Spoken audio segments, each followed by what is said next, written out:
مرحوم کے ایک مرتبہ سورہ حمد اور 3 مرتبہ اللہ کی تلاوت فرمایا. سید علی رضا امین کربلائی کے تصرف حسین کے بالکل سلسلہ.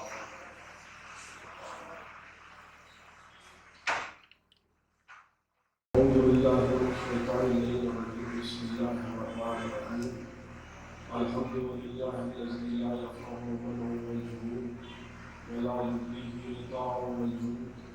إذ كل موقف منتقص سواء وكل مال وسيم واعتناء والبنان بفواعد النعم وأوارد المزيد والقسم ما اختلف عليه النحو ويختلف منه الحال ولو كان في مكان فيجوز عليه الانتقال جل عظمته.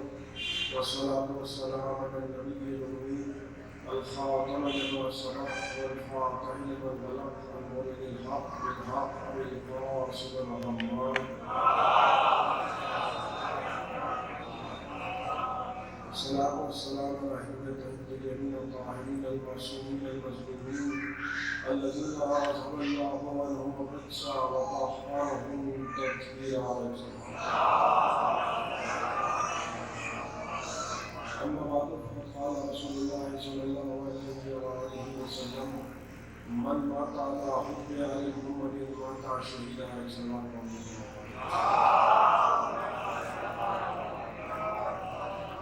اللہ اس بستی سے میرا خیال ہے کہ 4 پشتوں میں تعلیم تو میرے علم میں ہے.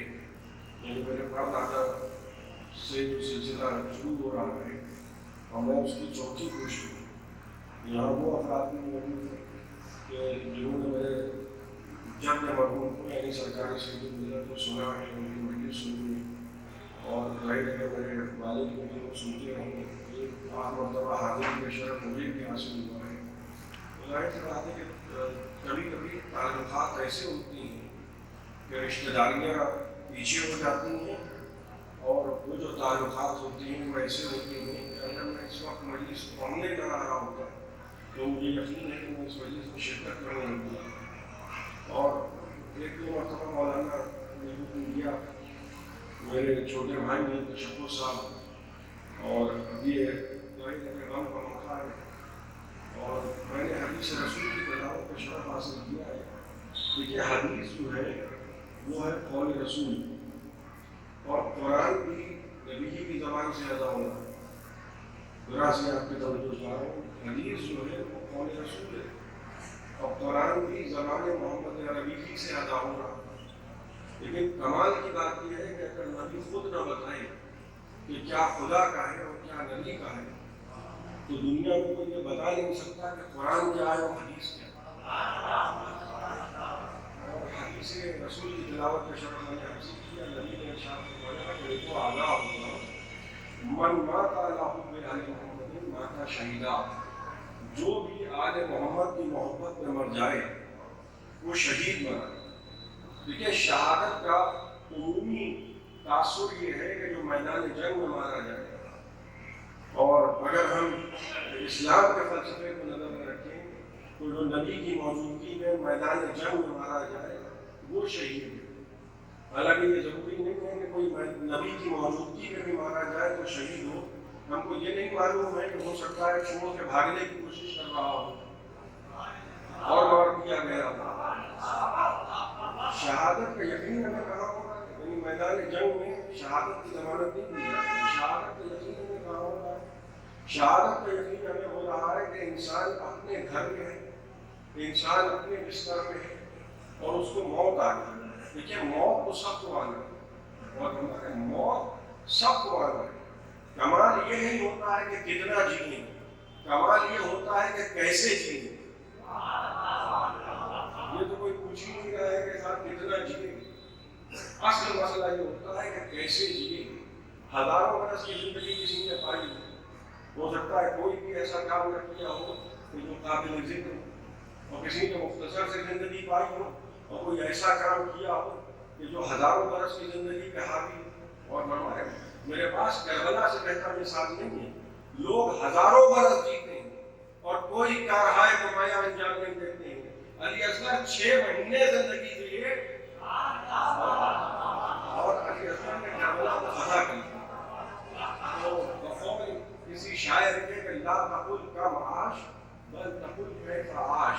یہ نہ پوچھو کہ کتنا جیے، بلکہ یہ پوچھو کہ کیسا جیے۔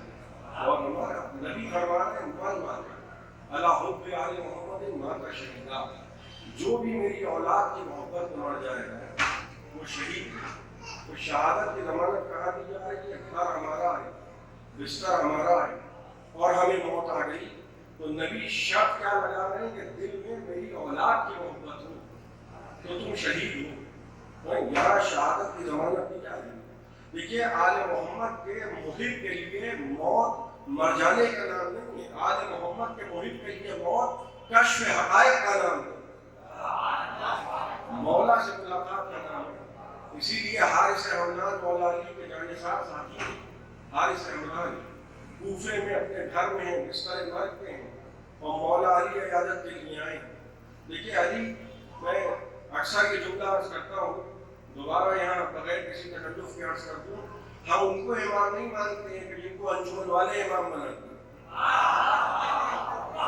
ہم ان کو امام نہیں مانتے ہیں جس کو خاص بستی والے امام بناتے ہیں، ہم ان کو امام نہیں بناتے ہیں جن کو بغبوڑ سند تولیہ کا کرتا ہے، بلکہ ہم امام ان کو بناتے ہیں کہ جو مہد سے لے کر لہد تک کی ضمانت لیں۔ اور مہد سے لہد تک کی ضمانت کیسے لی جاتی ہے کہ چاہنے والا بستر مرگ پر ہے اور مولا علی عیادت کے لیے آئے۔ حارث حمدان نے مولا علی کا چہرہ دیکھا، آنکھوں میں آنسو آ گئے۔ مولا نے پوچھا حارث حمدان کس بات کے آنسو؟ کیا موت سے ڈر کے رو رہے ہو؟ خدا کی قسم ایک جملہ میں بڑے بے تکلفانہ انداز میں عرض کروں، ہو سکتا ہے ہمارا نظریہ اور ہو اور ہمارے مذہب کا نظریہ اور ہو۔ کبھی کبھی ہم اپنے نظریے کو مذہبی رنگ دینے لگتے ہیں۔ ضروری نہیں ہے کہ جو ہم سوچیں وہی مذہب کا عقیدہ ہے۔ حارث حمدان مذہب کا عقیدہ بیان کر رہے ہیں، اپنے عقیدہ بیان نہیں کر رہے ہیں۔ حارث حمدان نے مولا علی کا چہرہ دیکھا، مولا نے پوچھا حارث حمدان کیا موت سے ڈر گئے ہو گئے؟ یہ مذہب کا عقیدہ بیان کر رہے ہیں حارث حمدان۔ کہنے لگے یا علی، آپ کا چاہنے والا کبھی موت سے ڈرا نہیں کرتا۔ علی کا چاہنے والا موت سے ڈرا نہیں کرتا۔ کہا حارث حمدان پھر کس بات کے آنسو ہیں؟ یا علی اس بات کے آنسو ہیں کہ آج کے بعد آپ کی زیارت نصیب نہیں ہوگی، آج کے بعد آپ کی زیارت نصیب نہیں ہوگی۔ اب دیکھیے یہ ہوتا ہے مولا جو منصوص من اللہ امام ہوتا ہے، جو جس کو اہل محلہ بنائے وہ مولا نہیں ہو سکتا۔ کہنے لگے حارث حمدان تم سے یہ کس نے کہہ دیا کہ جو مر جائے وہ علی کو نہیں دیکھ سکتا؟ موت کا فرشتہ اس وقت تک روح قبض کر نہیں سکتا جب تک کہ ہم اجازت دیں۔ ایک مرتبہ خاموش ہو گئے، مسکرانے لگے، تھوڑی دیر کے بعد پھر آنکھوں میں آنسو آ گئے۔ کیا حارث حمدان اب کس بات کے آنسو ہیں؟ کیا مولا مخلوق ہوئی؟ کیا حارث حمدان ہم ضمانت دیتے تمہارا فرض ہم ادا کریں گے؟ خاموش ہو گئے، تھوڑی دیر بعد پھر رونے لگے۔ کیا حارث حمدان کس بات کے آنسو ہیں؟ کیا مولا بیٹیوں کا عقد نہیں کر پایا؟ کیا حارث حمدان گھبراؤ نہیں، بیٹیوں کے عقد کی ضمانت ہم لیتے ہیں۔ اور ہاں حارث حمدان، جب تم سے منکر نکیر آ کے قبر میں سوال کرے تم ہمارا نام لے لینا۔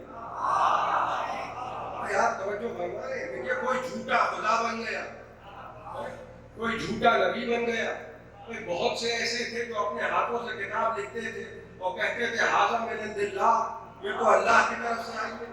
تو جھوٹے خداؤں کا خدا ملے، جھوٹے نبوت کا دعویٰ کرنے والے ملے، جھوٹی کتابیں لکھنے والے ملے، زمانے میں جھوٹے امام بھی ملے، ہیں نہیں مگر دعویٰ کر رہے ہیں کہ صاحب ہم امام ہیں۔ تو اگر عہدہ چرانے والوں کے ماحول میں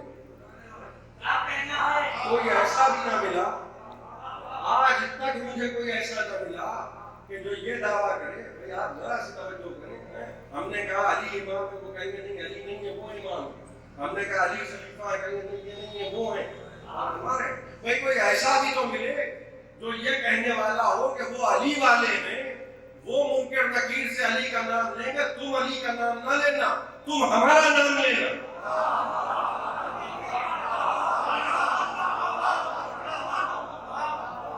قبر کی ضمانت لینے کو کوئی تیار نہیں ہے۔ غور فرما رہے ہیں آپ کی توجہ سے یہ جملہ آپ کی سماعتوں کی نظر کر رہا ہوں، دوسرے کی ضمانت وہ لیتا ہے جس کو خود اپنی ضمانت کا یقین ہو. صلوات پڑھیں محمد وآل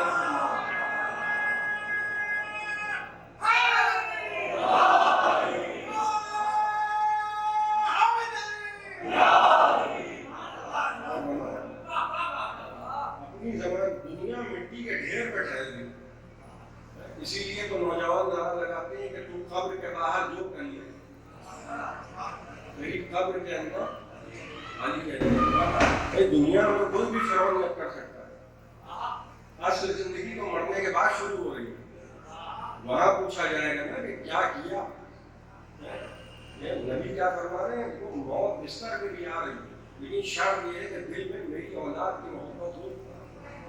محبت کا تعلق اصول دین سے ہے. محبت اصول دین ہے.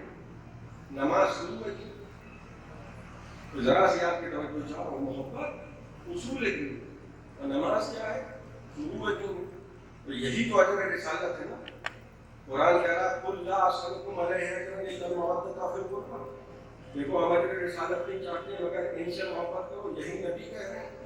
اچھا حدیث ہماری کتابوں میں بعد میں آئی ہے. ہمارے بڑے بھائیوں کی کتابوں میں پہلے آئی ہے. من مات علی حب آل محمد مات شہیدا. جو آل محمد کی محبت میں مر جائے وہ شہید ہے. پھر کیا فرمایا؟ من مات علی حب آل محمد مات تائبا. جو آل محمد کی محبت میں مر جائے وہ توبہ کیا ہوا. پھر کیا فرمایا؟ من مات علی حب آل محمد مات مغفورا. جو آل محمد کی محبت میں مر جائے وہ مغفرت کیا ہوا. پھر کیا فرمایا؟ من مات علی حب آل محمد مات کمن ولد من بطن امہ. دیکھو آل محمد کی محبت میں مر جائے وہ ایسا ہے کہ گویا ابھی پیدا ہوا اور ابھی مر گیا. نامہ اعمال میں اس کا کوئی گناہ لکھا نہیں ہے. جیسے دیکھیں جنت تو بہت بات میں ملے گی. قبر ہے, برزخ ہے, حساب ہے, کتاب ہے, طویل سفر ہے. لیکن آپ یقین جانیے نبی کیا فرما رہے ہیں. دیکھیے پنجگن پاک کے صدقے میں 5 حدیثیں ہیں. ماتا شہیدہ, ماتا طائبہ, ماتا مغفورہ, ماتا کا من ولد من بطن امہ. اور جس کو آپ قبر کی تاریکیوں کے حوالے کر کے گئے ہیں چونکہ اس کے دل میں آل محمد کی محبت ہے لہذا نبی نے فرمایا دیکھو من مات علی حب آل محمد جعل اللہ قبرہ روضۃ من ریاض الجنہ. تم جس کو قبر میں اتار کے آئے ہو اس کے دل میں جو آل محمد کی محبت ہے اس کے صدقے میں خدا نے اس کی قبر کو جنت کے روضوں میں ایک روضہ بنا دیا. ایک صلوات پڑھتے محمد وآلہ.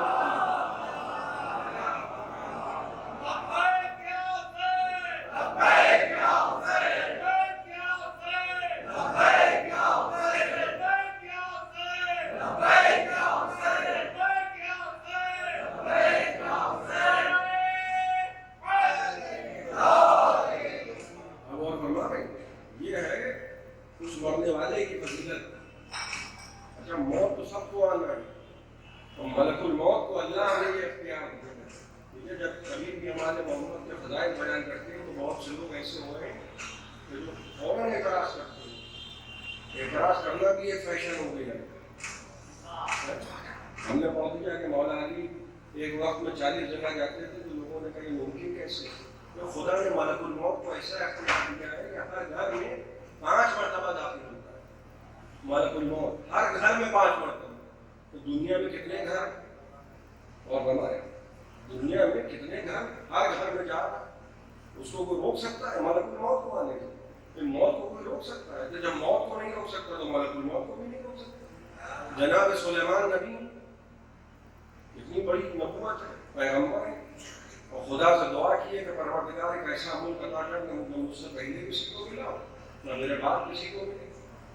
اور ایک روز کہنے لگے کہ میں چاہتا ہوں کہ اپنی حکومت کے حدود دیکھ لوں اور محل کی ایک بلندی پر پہنچے اور حکومت کے حدود دیکھنا چاہتے ہیں.